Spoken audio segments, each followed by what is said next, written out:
Hi everyone, this is Brian Hayes and welcome to episode 21 of the Music Mind podcast. Today we look at volume 2 in our collaboration series. In each episode I get the wonderful opportunity to collaborate musically with each of my guests. Today's collaboration series looks at those musical interactions from episodes 12 through to 20. In episode 12, I had the honour of a conversation with John Snell, a wonderful professional trumpet and flugelhorn player based in Los Angeles. For the past decade or more, John has been a co-owner and the manager of one of the world's most prestigious custom brass mouthpiece manufacturers, Bob Reeves Brass in Los Angeles. I got to talk to John about many aspects of the music industry. As with most of my guests, I got to ask him for what advice he would give to someone who was not too sure of where they wanted to take their music. Have a listen to John's advice. Find the joy in what you do, and career or whatever can always come. And with the clients and my friends, I've seen that it is possible to have joy in music, enjoying playing your instrument, and turn that into a successful career. But the joy has to be number one. And that's my life has been a roller coaster of ups and downs, like everyone's is. And the times that I've put my trumpet away, the thing that's missing has always been the joy. And so as long as you can keep that and persevere, you'll be able to do whatever you want with your instrument, whether it is playing in the studios, whether it is playing in front of 100,000 people in Wembley Stadium, or whether it's playing Joy Spring along with an Ebersol in your studio. I had the honour of doing a version of Imagine, the wonderful John Lennon song, where John played the trumpet and flugelhorn and I played the soprano saxophone.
In episode 13, my special guest was Sydney professional trumpeter Ralph Pyle. Ralph is a veteran of the TV studios and recording studios, and for many years was seen live on national TV in the studio bands of the day. I got to ask Ralph, what was it like in those high-pressure situations playing live on national TV? I think once you're in that environment, it's like being on the field. If you're on the bench for a while, it's always a hard one to get back on the sport field and feel confident. It takes a while. But when you're doing it all the time and you're always on the field, it becomes a little bit of second nature. But I do admit, we had some hairy moments on the show. I'll be the first to admit that it was live TV. You didn't get a second hit at it.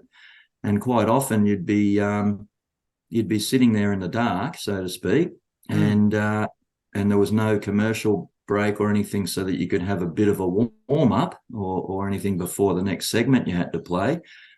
Suddenly you would get introduced, an artist would get introduced, the cameras had come, the lights had come on, and bang, off you had to go, and without even trying to play a note before you played. So it was pretty hairy.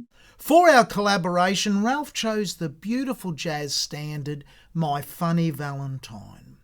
Just the two of us, Ralph on muted trumpet and myself on the baritone saxophone.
My special guest for episode 14 in the series was Sydney-based drummer Gordon Rytmeister. Gordon has made a career of being the drummer for all seasons. He's played with the pinnacle of Australia's jazz musicians and the pinnacle of the commercial artists as well, including music theatre and a wide variety of drumming situations.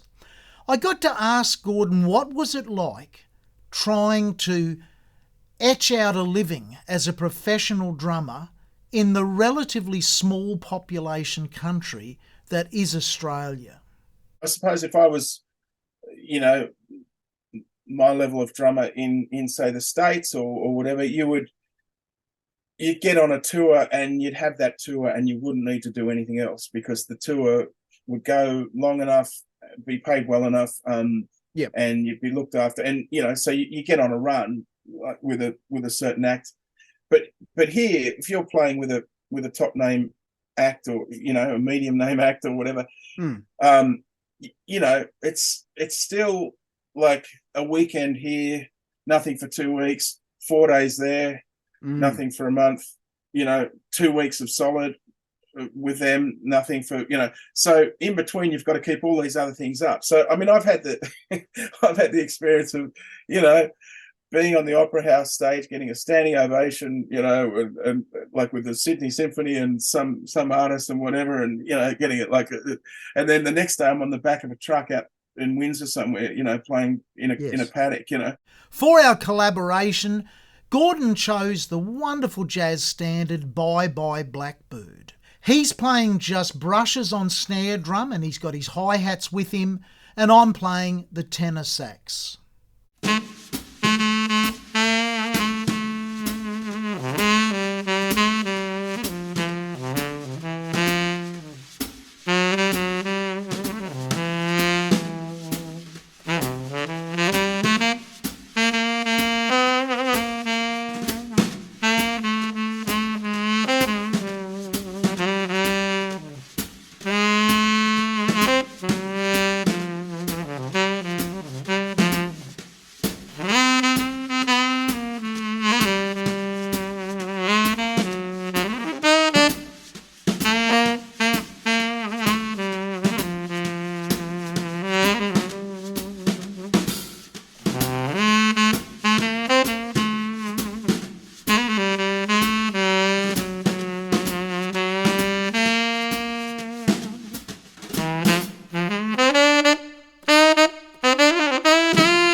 In episode 15, I got to have a conversation with a wonderful young contemporary violinist, Emily Gelineau.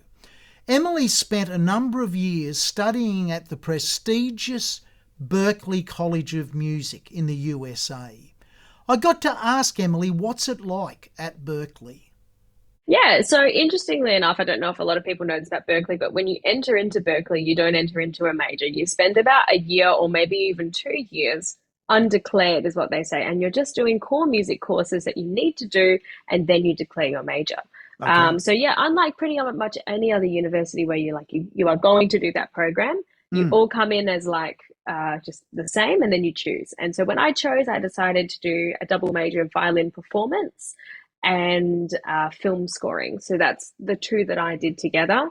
And the violin performance, I mean, that was unlike any other university I could really hope for, because it wasn't rooted in one genre. It was just general. And that's what all of the instrumental performance was. You had the ability to choose what you wanted to focus on. So if you wanted to do jazz, great, you would take those classes in those ensembles. If the next semester or the next term you wanted to do bluegrass, you could do that. You could study with all sorts of different teachers. You could even study with a teacher who didn't play your instrument. And I did that a few times. And that was invaluable. Yeah. Studying from a guitarist or a saxophone player. For our collaboration, Emily chose the beautiful jazz standard Misty. She's on acoustic violin and I'm playing the alto saxophone.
In episode 16, I got to have a conversation with Los Angeles-based studio veteran, trombonist extraordinaire, Alan Kaplan.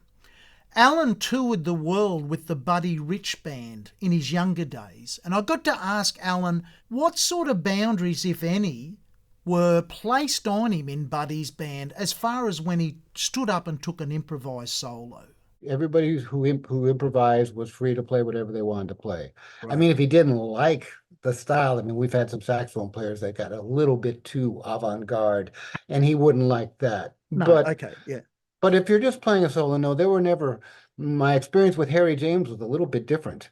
Okay. I came on Harry's band after I'd been with Buddy, and I started improvising a different solo on whatever tunes I had solo. And each night I would change it. Yes. And I was pulled aside by someone who said, Harry wants you to find a solo and stick with it. For our collaboration, Alan chose the beautiful jazz standard Just Friends. I'm playing the baritone saxophone, Alan is on tenor trombone, and we're fronting a great jazz quartet.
My guest for episode 17 in the series was Sydney-based guitarist Rex Go.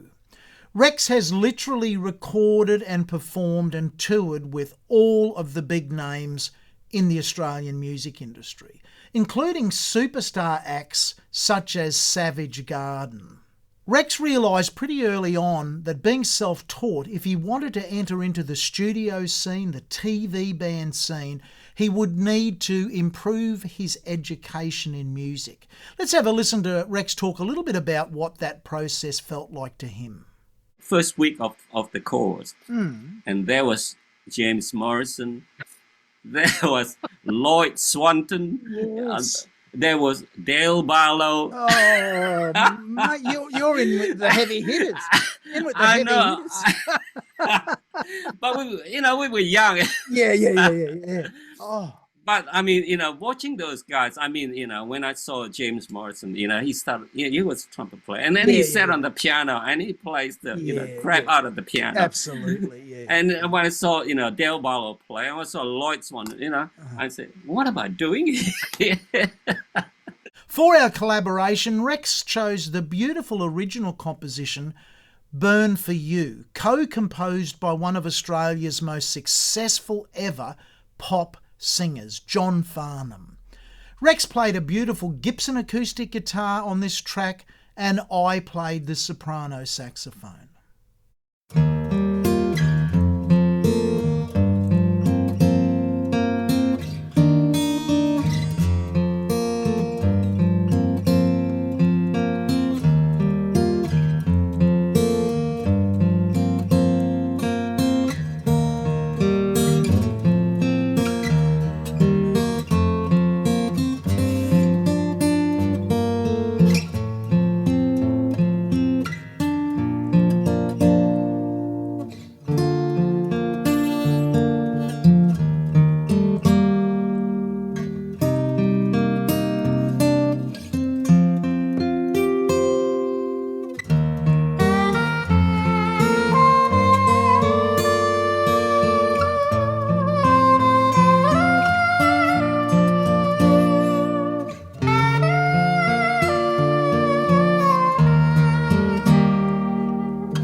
In episode 18 of the podcast series, I got to spend some time talking with Peter Northcote, one of Australia's most heard guitar players. He led an incredibly busy life as a jingle and session musician, also creating production music libraries. And he's had his music played on some of the biggest television shows in the world, including the Oprah Winfrey Show.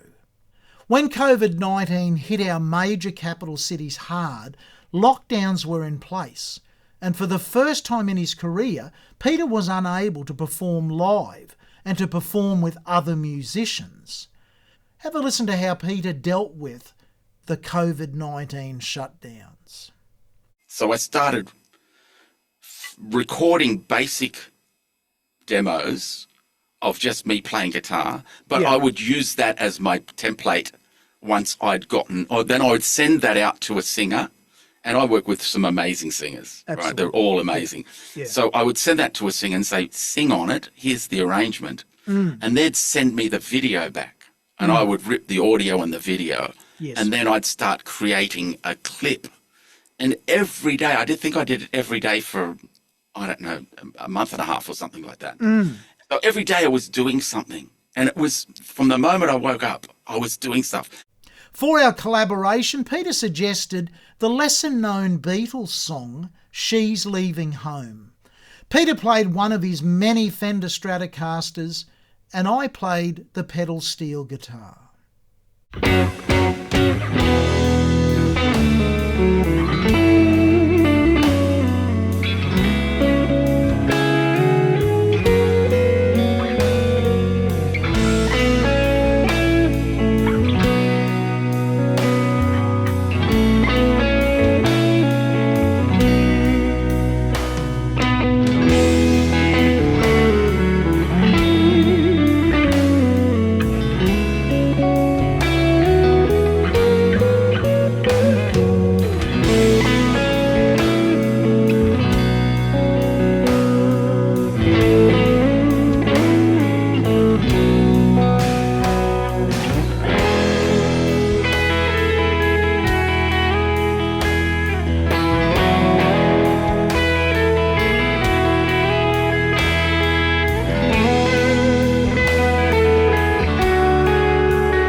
In episode 19, I got to meet and introduce to the podcast audience one of the finest female voices I've ever heard, Louise Anton, based these days in Perth, Western Australia. Louise led an amazing life as a professional singer in Sydney in the heyday of live-to-air television, jingle recordings, album recordings. While she has made her career largely as a singer, she also has a talent as a piano player. Let's listen to Louise talk about what for her has become a great insurance policy for a female vocalist in the professional music industry. I think I've been fortunate because all those years ago, my mum made me learn the piano, but she said to me, one day you'll thank me. It's been the biggest tool for me to be able to maneuver through my gigging life. Oh, yes. Because I think if I'd had to depend on a band all the way through, because, you know, sometimes that's a difficult thing to keep together and financially and all of that, I can always survive playing the piano and singing. So that's been a wonderful thing for me. For our collaboration, Louise chose True Colours, the beautiful song made famous by Cyndi Lauper. Here we get to hear that amazing voice, sensitive piano playing, and I joined in on the slide dobro.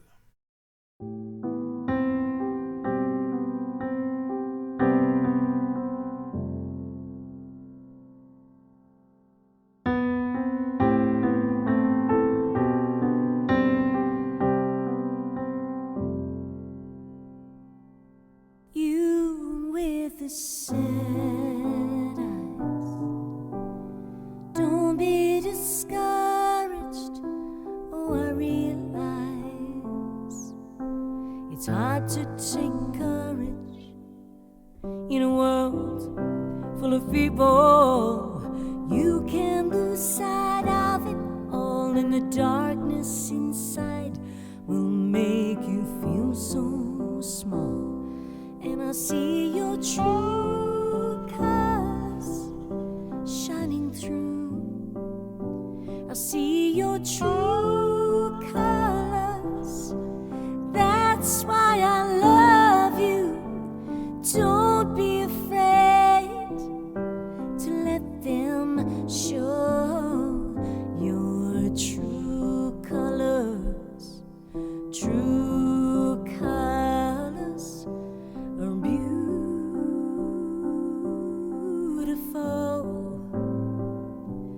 like a rainbow.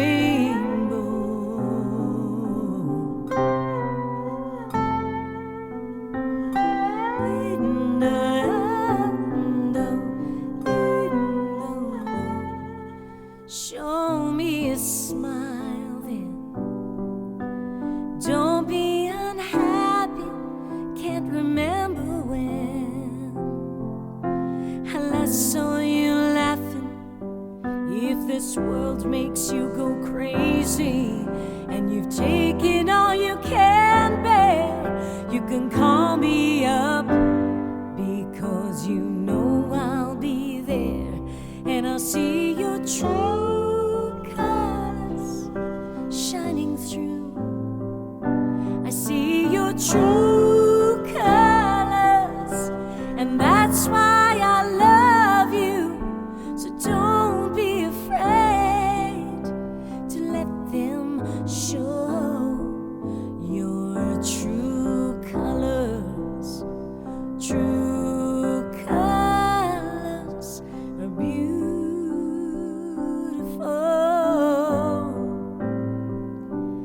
like a rainbow.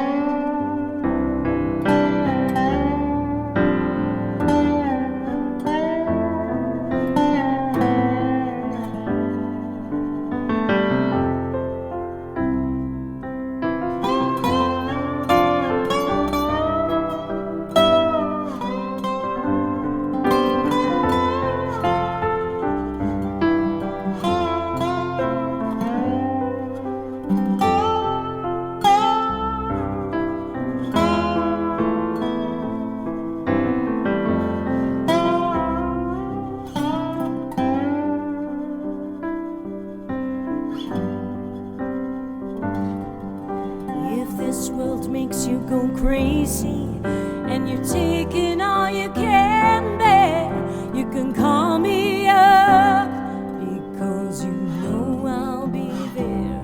And I'll see your true colors shining through. I'll see your true colors. That's why I love you. Don't be afraid to let them show your true colors. True colors. True colors. They're shining through. Don't be afraid to let them show your true colors. True colors, 'cause they're beautiful,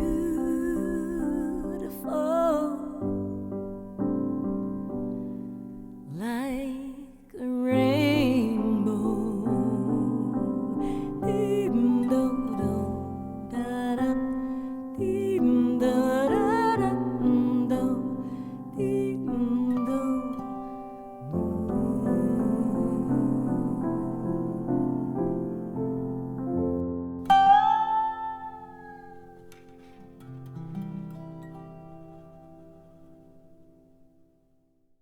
And finally, for Volume 2 of this series of collaboration videos, we meet Darryn Farrugia, my guest for episode 20 of the podcast series. Darryn is a professional drummer based in Melbourne, Australia. For close to a decade, Darryn held the drum chair on the TV show Hey Hey It's Saturday. This show was from the golden era of variety television shows. Its reach was phenomenal. Darryn was playing weekly to millions of viewers here in Australia.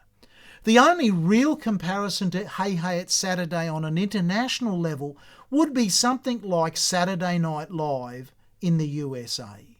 I got to ask Darryn what it was like as a creative musician to contrast playing to millions of people versus playing to a few in a jazz club.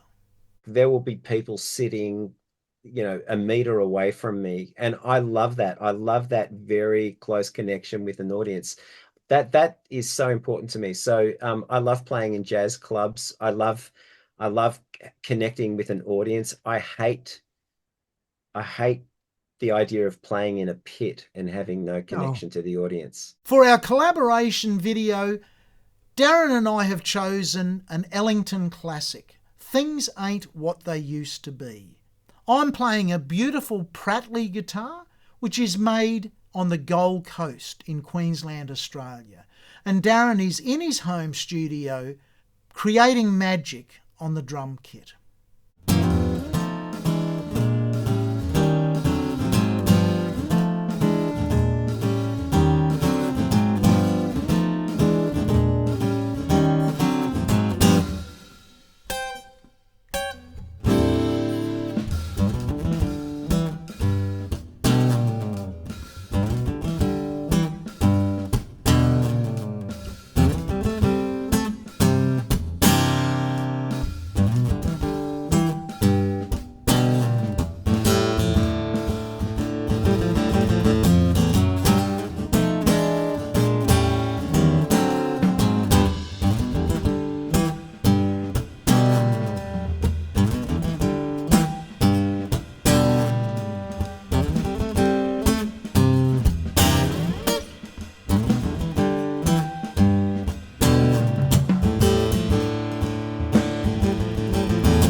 That brings to a close Volume 2 in our collaboration series.